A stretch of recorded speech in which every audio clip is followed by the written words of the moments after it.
Karachi civil hospital میں جو بھی عورت فوت ہو جاتی، ڈاکٹر اسے مردہ عورت کے ساتھ بد کرداری کرتا۔ جب ایک جوان مردہ لڑکی کے ساتھ زنا کر رہا تھا تو اچانک وہ لڑکی زندہ ہو گئی۔ پھر جو اس لڑکی نے کیا، توبہ! اکیلے بیٹھ کر دیکھیے گا۔ پورا اسپتال اس وقت خاموشی میں ڈوبا ہوا تھا۔ اکا دکا وارڈ سے کسی بچے کی رونے کی آواز سنائی دیتی تو اس خاموشی میں ہلچل مچ جاتی، مگر ان بچوں کی آوازوں کو بھی کوئی کسی خاطر میں نہیں لیتا تھا۔ میں جلد از جلد اپنا کام مکمل کرنے کی کوشش کر رہا تھا اور آج میں نے اپنے ایک سینئر ڈاکٹر کو رپورٹ دینی تھی، بس اسی چکر میں ہی پھنس گیا تھا۔ مجھے مزید 15 منٹ لگے، رپورٹ مکمل ہو گئی۔ میں نے جونیئر ڈاکٹر کو کال کی اور اس سے سینئر ڈاکٹر کے بارے میں پوچھا اور جونیئر کی بات سن کر میرے چہرے پر مسکراہٹ پھیل گئی۔ اس نے مجھے بتایا کہ ڈاکٹر تو 1 گھنٹہ پہلے ہی یہاں سے جا چکا ہے اور اس کے گھر میں ایمرجنسی ہو گئی تھی۔ آپ صبح اسے رپورٹ دے دیجیے گا۔ یعنی آج راستہ صاف تھا۔ میری خوشی کی کوئی انتہا نہیں تھی۔ وقت میں ایک بار مردہ خانہ گیا تھا۔ وہاں پر موجود لڑکی کو جب میں نے دیکھا تو چند لمحے دیکھتا ہی رہ گیا۔ وہ لڑکی میری سوچ سے بھی زیادہ حسین تھی۔ میرے دل میں شدت سے یہ خواہش جاگی کہ کاش یہ لڑکی زندہ ہوتی، پھر اس کے ساتھ یہ سب کچھ کرتے ہوئے زیادہ مزہ آتا۔ اسی وقت ہی میرے ذہن میں مختلف طرح کی فلموں کے سین چلنے لگے۔ ابھی کل رات ہی میں نے ایک فلم دیکھی تھی، اب وہی سب کچھ میں حقیقت میں کرنا چاہتا تھا۔ میرا بس نہیں چل رہا تھا کہ میں کسی طرح سے اس مردہ خانہ پہنچ جاؤں۔ میں چیزیں سمیٹ کر اپنی جگہ سے اٹھا اور جلدی سے کمرے سے باہر نکلا اور ابھی میں مردہ خانے کے دروازے پہ پہنچا تھا کہ اچانک ہی مجھے میرے نام کے ساتھ پکار سنائی دی اور میرا دل تیزی سے دھڑکا۔ جب پلٹ کر دیکھا تو وہاں پر وہی سینئر ڈاکٹر جس کی میں نے رپورٹ بنائی تھی۔ مجھے جونیئر ڈاکٹر پہ غصہ آنے لگا۔ اس نے مجھ سے جھوٹ بولا تھا۔ میرا بس نہیں چل رہا تھا کہ اسے ابھی اور اسی وقت اس ہاسپٹل سے باہر پھینک دوں، مگر میں بے بس تھا۔ ابھی میرے پاس اس طرح کی کوئی بھی اتھارٹی نہیں تھی۔ ڈاکٹر احمد کو دیکھ کر میں بڑی مشکل سے مسکرایا، لیکن اس کے چہرے پہ مسکراہٹ کا نام و نشان نہیں تھا۔ وہ سنجیدگی سے میری طرف دیکھ رہا تھا۔ کیا میں پوچھ سکتا ہوں کہ رات کے اس پہر تم یہاں پر کیا کر رہے ہو؟ اس کا انداز تفتیشی تھا۔ دراصل میں یوں ہی یہاں پر چہل قدمی کرنے کے لیے آ گیا تھا۔ مجھے جب کچھ سمجھ نہیں آیا تو میں نے یہی کہہ دیا اور بعد میں مجھے اپنے اس بونگے سے بہانے پہ غصہ آیا۔ ڈاکٹر کی آنکھیں کسی شکاری کی طرح مجھے اپنے جسم پر کھپتی ہوئی محسوس ہو رہی تھی۔ یوں لگ رہا تھا جیسے وہ ٹٹولنے کی کوشش کر رہا ہو کہ میں سچ کہہ رہا ہوں یا پھر جھوٹ بول رہا ہوں۔ مجھے ان دنوں کافی رپورٹس مل رہی ہیں، تم آج کل یہاں کا کچھ زیادہ ہی چکر لگا رہے ہو، خیریت تو ہے نا؟ اب کی بار اس نے مجھ سے غصے سے پوچھا۔ میں نے بھی اس پر اپنا لہجہ مضبوط کیا اور اسے کہا کہ سب سے پہلی بات یہ ہے کہ آپ کا کام نہیں بنتا کہ آپ مجھے اس طرح کا سوال کریں۔ دوسری اور اہم بات یہ ہے کہ میں کافی عرصے سے یہاں پر کام کر رہا ہوں۔ اس ہسپتال کو بنانے میں میرے باپ نے اچھا خاصا پیسہ بھی دیا ہے۔ انتظامیہ کے ساتھ بھی ہمارے اچھے تعلقات ہیں۔ میں جہاں چاہے وہاں پر جا سکتا ہوں۔ آپ مجھ سے سینئر ہیں، اس لیے میں آپ کی بہت عزت کرتا ہوں۔ میں نہیں چاہتا کہ انتظامیہ کو دکھ ہو کہ میں نے آپ کے ساتھ کسی بھی قسم کی بدتمیزی کی ہے۔ یہ کہہ کر میں سائٹ سے ہو کر نکل گیا، کیونکہ اب یہ ڈاکٹر کچھ زیادہ ہی میرے سر چڑھ گیا تھا۔ میں نے اسی وقت فیصلہ کر لیا تھا کہ اگلے ہی دن اپنے باپ کو کہوں گا کہ اسے اس ہسپتال سے نکال دیں۔ بے چینی کے مارے میرا بہت برا حال تھا۔ میں اپنے جذبات کو کنٹرول کرنے کی کوشش کر رہا تھا، لیکن وہ قابو میں نہیں آ رہے تھے۔ اس لڑکی کا نازک وجود اور اس کا خوبصورت چہرہ بار بار میری نظروں کے سامنے گھوم رہا تھا۔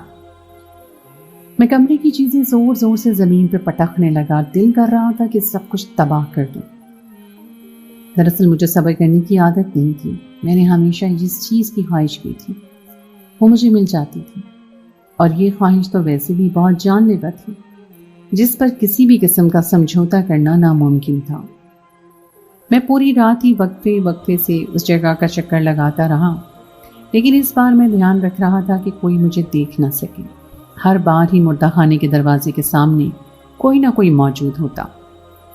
صبح میں جب جونیئر ڈاکٹر کے پاس گیا، مجھے دیکھ کے وہ ایک دم خوف زدہ ہو گیا۔ وہ سائڈ سے نکلنے ہی لگا تھا اور میں نے اس کی بازو زور سے پکڑی اور اسے جھٹکا دیتے ہوئے کہا، تم میرے ساتھ اتنا بڑا دھوکہ کیسے کر سکتے ہو؟ وہ منمنانے لگا اور کہنے لگا، ڈاکٹر جی دیکھیے، اس میں میری کوئی بھی غلطی نہیں ہے۔ مجھ سے سینئر ڈاکٹر نے پوچھا تھا تو میں نے انہیں بتا دیا کہ آپ اس وقت مردہ خانے جا رہے ہیں۔ میں نے اس کا منہ دبوچا اور اسے کہا کہ جب میں نے تمہیں ایک بار یہ بات کہہ دی تھی کہ تم نے کسی کو بھی اس بارے میں نہیں بتانا تو تم نے میرے ساتھ یہ غداری کیسے کی؟ اس نے میرے سامنے ہاتھ جوڑ دیا اور معافی مانگتے ہوئے کہنے لگا، معاف کر دیجیے جی، دوبارہ ایسا کبھی نہیں ہوگا۔ میں نے اس کی بات کا کوئی بھی جواب نہیں دیا اور خاموشی سے دوبارہ سے مردہ خانہ چلا گیا، کیونکہ آج مجھے یہ پکی خبر ملی تھی کہ سینئر ڈاکٹر کسی دوسرے ہسپتال کے دورے پہ گیا ہوا ہے۔ میں اس موقع کو اپنے ہاتھ سے نکلنے نہیں دے سکتا تھا اور جیسے ہی میں اندر داخل ہوا تو مخصوص بو نے میرا استقبال کیا۔ اس بو سے مجھے بہت محبت ہو گئی تھی۔ اگر چند دنوں تک میں یہ سب محسوس نہ کروں تو میری حالت ایک پاگل کتے جیسی ہو جاتی تھی۔ میں بہت زیادہ وحشی بن جاتا تھا اور پھر میرے سامنے جو بھی چڑھتا تھا میں اسے نقصان پہنچاتا تھا۔ سامنے وہ لڑکی لیٹی ہوئی تھی اور اس کے جسم پر اس وقت کسی بھی قسم کا کوئی لباس موجود نہیں تھا، صرف ایک سفید رنگ کی چادر تھی جس میں اس کے وجود کو لپیٹا گیا تھا، اور یہ سب کچھ بھی میرے کہنے پر ہی کیا گیا تھا تاکہ مجھے اپنے کام میں کسی بھی قسم کی دشواری پیش نہ آئے۔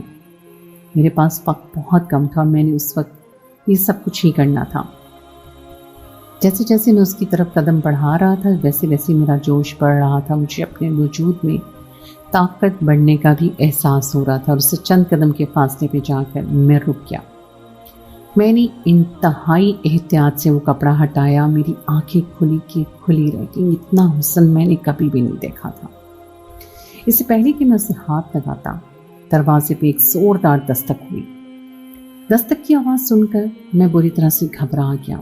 اس لڑکی کے وجود کو جو ابھی بغیر کسی لباس کے تھا، میں نے ایک نظر اس کو دیکھا اور میں اسے چھوڑ کر نہیں جانا چاہتا تھا۔ پھر میں نے اس کے کان میں سرگوشی کی اور اسے کہا، میں بہت جلد تم سے دوبارہ آ کر ملاقات کروں گا اور بہت جلد ہی میں تمہاری پیاس بجھاؤں گا اور تمہیں اپنا نام دے دوں گا۔ بے بسی کے مارے میرا برا حال تھا کیونکہ میں وہاں پر زیادہ دیر رک نہیں سکتا تھا۔ میں نے فیصلہ کر لیا تھا کہ اب اگلے ہی دن وہاں پر آؤں گا اور اپنا کام مکمل کر کے جاؤں گا۔ میں اس طرح کی صورتحال کے لیے خود کو تیار کر چکا تھا اور مجھے پتا تھا کہ کسی بھی وقت کچھ بھی ہو سکتا ہے۔ اس کمرے کے اندر ایک خفیہ دروازہ بھی موجود تھا جس کے بارے میں صرف اور صرف مجھے پتا تھا۔ میں تیزی سے اس دروازے کی طرف بڑھا اور وہاں سے اس کمرے سے باہر نکل گیا، لیکن کمرے سے نکلتے ہوئے میں نے اس لڑکی کے وجود کو دوبارہ سے ہی کپڑے میں لپیٹ دیا تھا تاکہ کسی کو بھی کسی بھی قسم کا شک نہ ہو۔ میں جانتا تھا کہ وہ لوگ شکایت میرے پاس ہی لے کر آئیں گے کیونکہ اس وقت میں ہی وہاں پر موجود تھا۔ تھوڑی دیر کے بعد میرے آفس میں ہلچل مچ گئی۔ 3 لوگ میرے سامنے کھڑے تھے اور وہ یہی کہہ رہے تھے کہ کسی نے مردہ خانے کے اندر جا کر دروازہ اندر سے لاک کر دیا تھا۔ میں نے گہری سانس لی اور انہیں کہا، تمہیں مردہ خانے کے اندر کوئی ملا؟ انہوں نے تیزی سے نفی میں سر ہلایا اور مجھے کہنے لگے، نہیں ملا، کوئی بھی وہاں نہیں تھا، لیکن ہمیں یقین ہے کہ کوئی اندر گیا تھا۔ میں نے انہیں کہا کہ کوئی اندر موجود ہے تو خدا تمہیں ضرور مل جاتا، کیونکہ مردہ خانہ کوئی اتنا بڑا نہیں ہے کہ اگر کوئی چھپ جائے تو اسے ڈھونڈنا مشکل ہو جائے۔ دروازے کے خلاف میں کسی قسم کا مسئلہ ہو گیا ہوگا۔ میں نے اسے پہلے بھی رات کو کسی شخص کو مردہ خانے میں جاتے ہوئے دیکھا تھا۔ اچانک صفائی کرنے والی بول پڑی اور اس کی بات سن کر میں نے تیزی سے اس کی طرف دیکھا۔ اس کی آنکھوں میں اس وقت ایک عجیب سی چمک موجود تھی۔ وہ یقین کے ساتھ میرے چہرے کی طرف دیکھ رہی تھی اور اس کے چہرے کے تاثرات کو دیکھ کے مجھے اندازہ ہو گیا تھا کہ اسے حقیقت کے بارے میں کسی نہ کسی حد تک اندازہ ہے۔ وہ دوبارہ سے مجھے کہنے لگی کہ آج بھی میں نے پچھلے دروازے سے کسی کو نکلتے ہوئے دیکھا تھا۔ اب کی بار مجھے لگا کہ میرے قدموں کے نیچے سے زمین نکل گئی ہو، لیکن ہو سکتا ہے یہ میری غلط فہمی ہو۔ یہ کہہ کے وہ مسکرانے لگی۔ میں نے ان سب لوگوں کو کہا کہ یہ صرف اور صرف تم لوگوں کی غلط فہمی ہے، اب جلدی سے یہاں سے نکل جاؤ، میرا دماغ خراب مت کرو۔ میں نے انہیں نصیحت کی تھی کہ اس بات کے بارے میں کسی کو بھی پتہ نہیں چلنا چاہیے اور سینئر ڈاکٹر کو تو خبر بھی نہیں ہونی چاہیے۔ اگر مجھے پتہ چلا کہ کسی نے اس بارے میں سینئر ڈاکٹر کو بتا دیا ہے تو میں اسے اس ہسپتال سے باہر نکال پھینکوں گا۔ میری بات سن کر دونوں مرد خوف زدہ ہو گئے، جبکہ وہ عورت نڈر انداز میں میری طرف دیکھ رہی تھی اور یوں لگ رہا تھا جیسے اسے میری ان باتوں سے کوئی فرق ہی نہ پڑ رہا ہو۔ مجھے بھی اس عورت سے خطرہ محسوس ہونے لگا۔ مجھے پتہ چل گیا تھا کہ یہ عورت کوئی معمولی عورت نہیں ہے، بلکہ اس کی وجہ سے میں کسی بڑی مشکل میں پھنس سکتا ہوں۔ اب میں نے احتیاط کرنی تھی اور ساتھ ساتھ اس عورت پر بھی نظر رکھنی تھی۔ اس عورت کی ایک بات سن کر میں بہت بری طرح سے چونک گیا تھا۔ اس نے مجھے کہا تھا کہ میرا اس سب سے گہرا تعلق ہے، یہ بات اس نے کمرے سے باہر نکلتے وقت کہی تھی۔ میں اسی کے بارے میں سوچ رہا تھا۔ میں پورا دن کام کرنے کی وجہ سے بہت بری طرح سے تھک گیا تھا، اپنی کرسی پہ بیٹھا ہوا تھا کہ اچانک کی آنکھ لگ گئی۔ آج میں نے دوبارہ سے وہی خواب دیکھا تھا اور میں دوبارہ سے خوف زدہ ہو گیا تھا۔ میرا پورا جسم پسینے میں شرابور تھا، مجھے لگ رہا تھا کہ میرا دم نکلنے والا۔ اس لڑکی کی چیخیں مجھے چین سے نہیں جینے دیتی تھی، اور میں جب بھی کسی دن پر سکون ہونے کی کوشش کرتا تھا وہ لڑکی میرے خواب میں آ جاتی تھی۔ میرے خواب میں آ کے وہ مسکراتی تھی اور مجھے کہتی تھی، دیکھو تمہارا کیا حال بن گیا ہے۔ اس کی باتیں سن کر میں چیختا چلاتا اور اسے کہتا کہ میں تم سے بہت اچھی حالت میں موجود ہوں۔ میں ہنسنے لگتا۔ وہ خواب میں بھی مجھے پاگل کر دیتی تھی اور میں اسے پکڑنے کی کوشش کرتا تھا، اس کے پیچھے بھاگتا تھا، لیکن وہ لڑکی میرے ہاتھوں سے نکل جاتی تھی۔ میں اپنی کرسی پر بیٹھا گہرے گہرے سانس لے رہا تھا۔ ایک نظر میں نے سامنے موجود آئینے پر ڈالی۔ میرے چہرے پر اس وقت خوف کے تاثرات تھے۔ میں زور زور سے اپنے چہرے پر تھپڑ مارنے لگا اور خود کو تسلی دیتے ہوئے کہنے لگا کہ نہیں، میں نے کسی سے بھی نہیں ڈرنا، مجھے کسی سے بھی خوف محسوس نہیں ہوتا۔ اور پھر میں ہمیشہ کی طرح پھوٹ پھوٹ کر رونے لگتا۔ میں اپنے بالوں کو زور زور سے کھینچ رہا تھا، جانے کتنے بال جڑ سے میرے نکل آئے تھے، مگر مجھے اس چیز کی ذرا بھی پرواہ نہیں تھی۔ میرے دل میں اس وقت شدید تکلیف ہو رہی تھی اور میں سمجھ ہی نہیں پا رہا تھا کہ آخر اس تکلیف کا کیا علاج کروں۔ دوسروں کو میں پرسکون ہونے کی گولیاں دیتا تھا، لیکن خود مجھے ایک لمحے کے لیے بھی چین نصیب نہیں ہوتا تھا۔ مجھ پر نیند کی گولیاں بھی اثر نہیں کرتی تھیں اور میں اس کے علاوہ بہت ساری دوائیاں لے چکا تھا، لیکن مجھے چین کی نیند نہیں آتی۔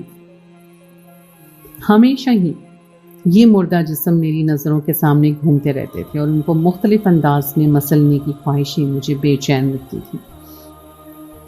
یہ لڑکیاں مجھے کسی تتلی کی مانند لگتی تھیں۔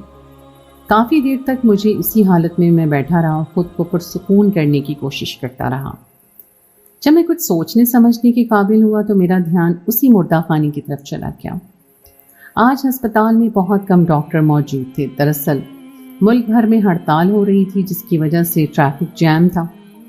جہاں تک میرا سوال تھا تو میں اسی ہاسپٹل کے اندر ہی رہتا تھا، کیونکہ بعض اوقات ایسا ہوتا تھا کہ رات کے کسی بھی وقت مجھے موقع مل جاتا تھا اور میں مردہ خانے جا کر اپنی خواہش کو پورا کر لیتا تھا، مگر میں نہیں جانتا تھا کہ اس بار میرے ساتھ کچھ ایسا ہونے جا رہا ہے جس کے بعد میں اس کام کے بارے میں سوچ بھی نہیں پاؤں گا۔ میں اپنے آفس سے باہر نکلا ہی تھا کہ مجھے اسی صفائی کرنے والی کی آواز سنائی دی۔ کیا آپ دوبارہ سے مردہ خانے کسی لڑکی کو مسلنے کے لیے جا رہے ہیں؟ اس کی بات سن کر میں نے انتہائی غصے سے اس کی طرف دیکھا اور میرا بس نہیں چل رہا تھا کہ میں اسے زندہ زمین کے اندر گاڑ دوں، مگر فی الحال اس کے ساتھ کسی بھی قسم کی بحث کر کے میں خود کو مشکل میں نہیں ڈال سکتا تھا۔ میں نے اپنے چہرے پہ جھوٹی مسکراہٹ سجا لی اور اسے کہا، ارے آپ تو میری دوست بن گئی ہیں۔ اس نے تیزی سے نفی میں سر ہلایا اور مجھے کہنے لگی کہ میں کسی بد کردار انسان کی دوست نہیں بن سکتی، بلکہ میں تو تمہیں یہ بتانے کے لیے آئی ہوں کہ مجھے تمہاری حقیقت کے بارے میں پتہ چل گیا ہے اور بہت جلد میں تمہاری حقیقت کا سینئر ڈاکٹرز کے سامنے پول کھول دوں گی۔ پھر تمہاری اس ہسپتال میں کوئی بھی جگہ نہیں رہے گی اور نہ ہی تم کسی کو دھمکی دے پاؤ گی۔ میں اپنی آنکھوں میں جھوٹے آنسو لے آیا اور اس کے سامنے ہاتھ جوڑتے ہوئے کہنے لگا، خدا کے لیے میرے ساتھ اتنا بڑا ظلم مت کرو۔ تم نے جو کچھ دیکھا ہے وہ سچ نہیں ہے، بلکہ سچ تو کچھ اور ہے۔ اور پھر میں پھوٹ پھوٹ کر رونے لگا۔ مجھے اس طرح سے روتا دیکھ کے وہ پریشان ہو گئی۔ شاید اسے امید نہیں تھی کہ میں رونا شروع کر دوں گا۔ اس نے مجھے تسلی دی اور کہا، دیکھو رونا بند کرو۔ کیا تم مجھے بتا سکتے ہو کہ سچ کیا ہے؟ کیونکہ جب تک میں سچ نہیں جان سکتی تب تک میں کسی بھی بات پر اعتبار نہیں کر سکتی۔ وہ آسانی سے میرے جال میں پھنس گئی تھی اور میں جانتا تھا کہ اگر کوئی مرد آنسو بہا دے تو عورتیں فوراً ہی اس کی بات ماننے کے لیے تیار ہو جاتی ہیں۔ میں تو ویسے ہی شروع سے ڈرامے لگانے کا عادی تھا اور اس طرح کی عورتوں کو اپنے جال میں پھنسانا میرے لیے کوئی نئی بات نہیں تھی۔ اس سے پہلے بھی نہ جانے کتنی عورتوں کو میں نے اس طرح سے بے وقوف بنایا تھا۔ میں نے کہا، ہاں میں تمہیں بتا سکتا ہوں، لیکن اس کے لیے ہمیں کسی محفوظ جگہ پر جانا ہوگا۔ اگر تم کہو تو میں تمہارے ساتھ تمہارے گھر چلنے کے لیے تیار ہوں، یا پھر اگر تمہیں وہاں ٹھیک نہ لگے تو پھر میرے کوارٹر میں چلی آؤ۔ میں نے اپنے چہرے پر بے چارگی سجاتے ہوئے کہا۔ وہ چند لمحے تو سوچتی رہی، پھر کہنے لگی، ٹھیک ہے چلو، میں تمہارے ساتھ تمہارے کوارٹر میں ہی چلتی ہوں۔ بے وقوف عورت، میں نے دل ہی دل میں اسے کہا۔ اگر یہ بعد میں اونچی آواز میں کہہ دیتا تو یقیناً یہ بے وقوف عورت مجھے کہیں کا بھی نہ چھوڑتی۔ میں اسے اپنے ساتھ اپنے کوارٹر میں لے آیا۔ میرا پہلی بار اس طرح کا تجربہ ہو رہا تھا۔ میں نے اسے اپنے سامنے بٹھایا اور اسے کہا کہ تم کیا پینا پسند کرو گی؟ میری بات سن کر اس نے تیزی سے نفی میں سر ہلایا، مجھے کہنے لگی کہ میں یہاں پر کچھ کھانے پینے کے لیے نہیں ہوں، بلکہ میں حقیقت جاننے کے لیے آئی ہوں۔ تو مجھے جلدی سے حقیقت کے بارے میں بتاؤ، مجھے یہاں سے واپس بھی جانا ہے۔ ارے یار، اتنی بھی کیا جلدی ہے، ابھی تو تم آئی ہو، پہلے تھوڑی دیر بیٹھو، کچھ پیو، بات کرتے ہیں، پھر اس کے بعد اس موضوع پر جائیں گے۔ ویسے بھی وہ موضوع مجھے زیادہ پسند نہیں ہے کیونکہ اب وہ بہت ہی پرانا ہو گیا ہے۔ میں اپنی جگہ سے اٹھا اور اس کے قریب جا کر بیٹھ گیا۔ میں نے اپنا ہاتھ اس کی رانوں پر رکھا ہی تھا کہ وہ تڑپ کر پیچھے ہٹی اور میری طرف دیکھتے ہوئے کہنے لگی، یہ تم کیا کر رہے ہو؟ ابھی تو میں نے کچھ کیا ہی نہیں ہے، ابھی تو میں صرف تمہارے پاس آ کر بیٹھا ہوں اور تم سے اس بارے میں تفصیل سے بات کرنا چاہتا ہوں۔ میرے اندر موجود شیطان دوبارہ سے حاوی ہونے لگا تھا۔ اس وقت مجھے صرف یہ معلوم تھا کہ وہ میرے سامنے کمزور اور جوان لڑکی موجود ہے جو مکمل طور پر میرے قابو میں ہے۔ میں جو چاہے اس کے ساتھ کر سکتا ہوں۔ اس کی آنکھوں میں آنسو آ گئے اور کہنے لگی، تم نے مجھے بے وقوف بنایا ہے نا، تم نے مجھے دھوکہ دیا ہے۔ اس بات کے بارے میں تمہیں اس وقت نہیں پتا تھا جب میں نے تمہیں اپنے ساتھ چلنے کے لیے کہا تھا، لیکن پھر بھی تم مجھ پر یقین کرنے کے لیے تیار ہو گئی۔ اس میں قصور سیدھا اور صرف تمہارا ہے۔ میں نے اس کی طرف مسکراتے ہوئے دیکھا۔ میں سب لوگوں کو تمہاری حقیقت کے بارے میں بتا دوں گی، میں انہیں بتاؤں گی تم ایک نمبر کے گھٹیا انسان ہو۔ یہ کہہ کر وہ وہاں سے اٹھنے ہی لگی تھی کہ میں نے اسے ایک جھٹکے سے دوبارہ صوفے پر بٹھایا اور اس کے بازوؤں کو اپنے قابو میں کرتے ہوئے کہا، تم سے پہلے بھی ایک عورت نے میرا پول کھولنے کی کوشش کی تھی، تمہیں پتہ ہے اس عورت کا کیا ہوا؟ اس کی آنکھوں میں مجھے خوف صاف دکھائی دے رہا تھا اور یہی خوف مجھے بہت زیادہ پسند تھا۔ میں جب لڑکیوں کو گھبرائے ہوئے دیکھتا تھا نا تو مجھے دلی سکون پہنچتا تھا۔ نہیں، خدا کے لیے میرے ساتھ اتنا بڑا ظلم مت کرو، میں تمہارے سامنے ہاتھ جوڑتی ہوں۔ میں نے ایک نظر اس کے ہاتھوں کو دیکھا اور پھر اس سے کہا کہ تم جو مرضی کر لو، لیکن تمہارا انجام میرے ہی ہاتھوں لکھا جا چکا ہے۔ میں تمہیں بہت اچھی طرح سے جانتا ہوں، تم سیدھی عورت نہیں ہو۔ اگر میں نے تمہیں ایک بار یہاں سے جانے کے لیے اجازت دے دی تو تم دوبارہ سے میرے راستے میں آنے کی کوشش کرو گی، جبکہ میں یہ غلطی دوبارہ نہیں کر سکتا۔ اور پھر میں آہستہ آہستہ سے اپنے قابو میں اسے کرنے لگا اور تھوڑی دیر کے بعد اس کی دبی دبی چیخیں مجھے سنائی دے رہی تھی، جنہیں سن کر مجھے بہت ہی سکون پہنچ رہا تھا۔